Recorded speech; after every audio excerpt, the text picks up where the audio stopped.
You know that moment when you're home alone, walking to the fridge, and you just start narrating your own life? Or you're in the shower and you accidentally win an argument against someone who isn't even there? Here's the thing, that's not weird. That's not a sign something is wrong with you. You're not the only one, I also do it. That's actually one of the most useful things your brain does. Okay, real scenario. You need to call a restaurant to make a reservation. You have never done this before in your life, so you spend 4.5 minutes rehearsing it in your room. To nobody, just to the air.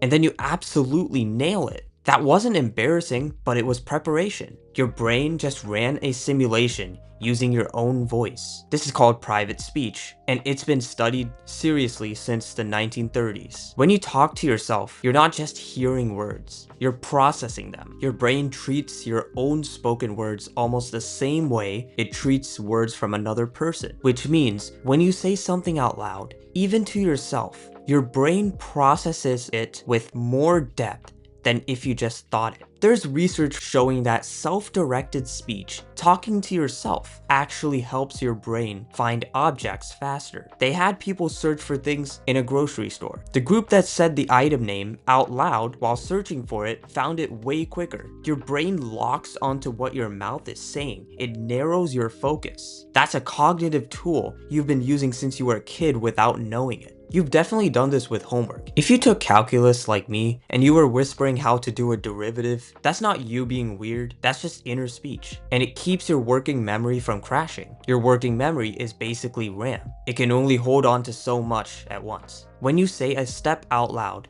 you offload it from your brain onto your ears. Your ears confirm it back. You've just made yourself more efficient. Scientists who study language, specifically a guy named Vygotsky back in the 1930s, figured out that children think out loud on purpose. Not because they can't help it, but because it works. And most adults just move that voice inside, but the voice is still there. That shower argument though, that is different. That's your brain running emotional rehearsal. When you replay a conversation, especially the one that made you feel bad, your brain is actually trying to figure out what you should have said. It has to be in the shower when you think of the perfect comeback for that one guy that pissed you off. The problem is your brain picks the worst possible time to do this. It has to always be in the shower, or always at 2 a.m. when you can't sleep. Never when you actually need it, which was actually during the actual convo.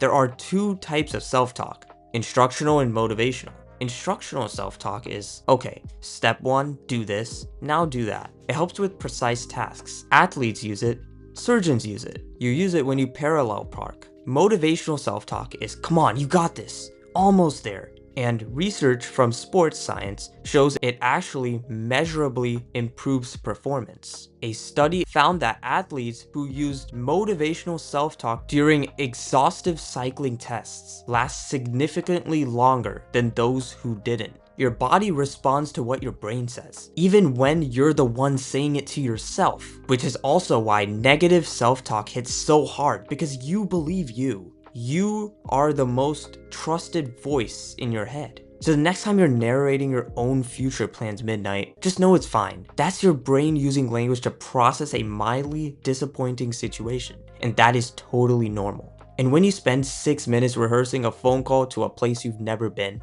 that's not you being weird. You're literally doing what your brain is designed to do. And when you win that shower argument, enjoy it.